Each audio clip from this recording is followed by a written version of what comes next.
I'm reading an article by myself. The title is Freedom and Opulence are the two greatest blessings that a man can enjoy. While I was traveling in European cities, what impresses me the most is not their places of interest, but those 3 or 4-story ordinary residential buildings with a history of hundreds of years. They are tall and thick and can be seen everywhere. In stark contrast to the low and thin bungalows that abounded in Chinese cities before the reform and opening up, and there are still many these days. That made me think affluent life in the second half of the 20th century is still quite far away from ordinary Chinese. This can be attributed to the generosity of European royalties and the stinginess of Chinese emperors in the first place. Although European royalties have all kinds of palaces and manners, they don't mind their subjects living a prosperous life. The emperor of China is not the same. No matter how luxurious his own life is, he is extremely jealous of any good life of his subjects. Even in the affluent Jiangsu and Zhejiang areas, the houses had been also very modest or conservative, because if they are too ostentatious, they will get the emperor's notice and incur bad things to happen. For another example, the hunting ground of the Royal England had become a public park in the 18th and 19th centuries, but the garden of Cixi can only be enjoyed by herself and the royal family. The stinginess of the Chinese emperors is ultimately for his own status and safety. Quote, I would rather give things to foreigners than my domestic slaves, end quote, because giving to foreigners can enhance their aura, while giving to domestic slaves will make them less dependent on the emperor. The more fundamental reason why the lives of officials and the people in China is so different compared with the West is in their attitude regarding what is a human. Chinese emperors or officials all feel that they are proper human beings and that the people are not. This kind of thinking that only one person is a master is a proper person has caused no matter who gets the power and becomes rich, they will forget the people from where they come from. The only ones they don't forget are the relatives and a group of common interests. Not those poor people they came from. Humans and their inherent dignity are not properly recognized, and like ants, people only live to serve a small group of superiors. Such a realm has never been surpassed. Dynasties changed and went round and round, and only until 1978 there was a change. That year Deng Xiaoping said, maybe to himself, you are a human being, and you have a desire to improve your living conditions. Since I cannot deny you this, I allow you to become rich with your effort. That was the biggest change in Chinese history. It has a profound impact on the lives of thousands of ordinary people. During more than 30 years of reform and opening up, the never-ending construction sites tell people how strong the human desire to improve their lives is. As long as they are given the freedom to work hard to get rich, they can work tirelessly to change their situation. Although this is so plainly obvious, traditional Chinese thoughts do not agree with it.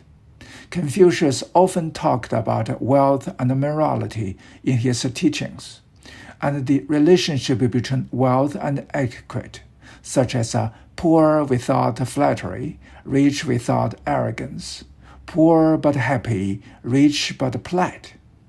Although the words are beautiful, to say the two so contradictory is to deny people the legitimacy of pursuing a rich life. Being rich is no more likely to be immoral than being poor. And being poor is no more likely to be morally good than being rich. Moreover, not everyone has to reach a high moral level. If you raise the realm of human beings too high, what you will achieve in the end is nothing more than treating some people as human beings and others not. The standard way for Chinese scholars of study to excellence makes you an official also means this. You can be a proper human being only if you learn and become official. Otherwise, you are not a person. In Chinese history, every peasant uprising demanded equalization of the rich and the poor.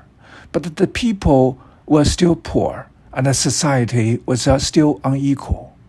This is inevitable because of the people do not have the freedom to pursue wealth. No one will try their best to create wealth, and the whole society will be poor. And in the context of this poverty, some people with power are relatively rich. Quote, in rich courtyard, wine and meat stinks, and on wintry roads lie frozen and hungry corpses. It's indeed hateful, but equalizing the rich and the poor is more evil, because people lose even the freedom to pursue wealth. Moreover, the smell of stinky wine and meat from a rich courtyard is generally because the ruling class does not regard people as human beings, so they cannot change their lives, and the society only cares about the privileged interests of a few people. Such a society is inevitably extremely poor. The foundation of a modern civilization lies in the acknowledgement of one thing. Everyone should have the right to protect their life and property from infringement, and to pursue freedom and happiness. From birth, a person's greatest desire is to improve his own living conditions until he enters the grave, and thus he should be given the freedom to release his own energy, realize his wishes, and live a prosperous life. Such a society is a modern society. Such a civilization is a modern civilization. Any society and civilization that hinders the realization of this desire is backward and barbaric. Around 1762, when the steam engine and the big machines began to change the course of human society, Adam Smith told the students at Glasgow University in Scotland, freedom and opulence are two blessings that a person can enjoy. It was not easy for him to say this, because before him, both ancient Greek philosophers and the religious authorities generally believed that if a person wants to become a real person, he must get rid of the shackles of a material life. They said, if a people are bound by material life, how can there be freedom? Such an idea is still shared by some people today. The wise will realize that material abundance alone does not make one happy. However, for most people, to deprive them of the right to pursue material life is to deprive them of the right to pursue happiness. The right to pursue material freedom is the premise of pursuing spiritual freedom. Any economy that interferes with people's freedom in the name of morality is actually a privileged economy. It is a shackle imposed on the masses by the will of a few. This moral economy aims to set a moral price for all kinds of products. As a result, some people have the privilege to set prices, dictate what to produce, and in what form to produce. Such people are the privileged class. To maintain their privilege, they say it would be immoral not to do as they say. Therefore, only those who have this privilege are human beings, and the others are not. How can we talk about freedom if people have no say in pricing their products, what to produce, how to produce, and how much wealth to accumulate? The Enlightenment replaced the monopoly power in various moral economies with human freedom, emphasizing the basic rights endured by God. What Adam Smith and other Enlightenment thinkers of the time advocated was a new economic order, in which prices were determined by the needs of different people in the market, as determined by the Newton's law. The result of the action of various forces make it stay at a balance point. If a price cannot be agreed upon, the price will be adjusted until someone agrees and the sale is conducted. Similarly, in such a society, capable and willing people accumulate wealth through labor, benefiting the country and the society. Without pseudo-moral intervention in the market economy, most people would be able to obtain both material and spiritual freedom. Moral economy has reinvented their appearance many times in history, such as in Soviet Union and China's planned economy before the reform and the opening up, which made the people accept poverty in the name of morality. But in fact, a few people are enjoying a relatively affluent life brought to them by power. The people are led away by the planned prices set by these few people, losing the most basic rights, losing the freedom to accumulate wealth, and losing spiritual freedom. In fact, they are not real human. The days when the moral economy was implemented in China were the darkest times. People's most basic desire to improve their own destiny and pursue a prosperous life has been suppressed. If a people's desire to improve their own destiny is brought into play, what everyone wants to do must be exchange what they produce, and the society will inevitably become a commercial society.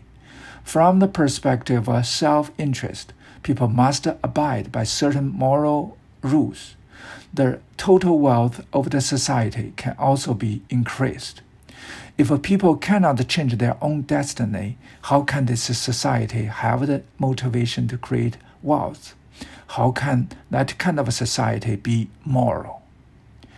Any politician, as long as his policies are detrimental to the realization of a people's most fundamental aspirations, is a replica of the pseudo-moral economy, in effect immoral. In the end, what people lose is not only a rich life, but also personal freedom in all aspects. In such a fake moral society, a hero is a powerful person, possibly a soldier, a revolutionary, someone who leads some to overthrow another, someone who takes a power position. Businessmen are looked down upon, but in the commercial society, heroes are people who realize their own wishes and create wealth for the society, such as entrepreneurs and businessmen. The commercial society would also stumble because the market mechanism will never be completely transparent, with its own internal cycle, fraud, greed, and crisis. But in many cases, The reason for the crisis is actually because of the intervention of the black hand of the fake morals economy. For example, the main perpetrators of the 2008 financial crisis is in the United States were not capitalists or Wall Street people, as people usually think, but politicians from both parties. The presidential candidates from both parties, Clinton and Bush, all asked that people should own their own houses, regardless if they can actually pay, and you should not stop selling them houses because they do not have the down payment. Financial regulators then began to loosen in such a political climate, and Wall Street began to exert its greedy instinct under such demands. But after all, they are only government or market instruments, tools that can be both of service and greedy, not the instigators. And when a crisis occurs, the government, that is, the perpetrator of the moral economy, would blame the market economy and play innocent. Relatively speaking, China at the time of reform and opening up was the real golden age in its history, because its people were able to work to improve their own destiny in a legitimate way. This is a very big improvement. However, this is still quite far from the opulence and freedom that Adam Smith talked about. The people are not free in many ways. That is, they have not yet become modern humans.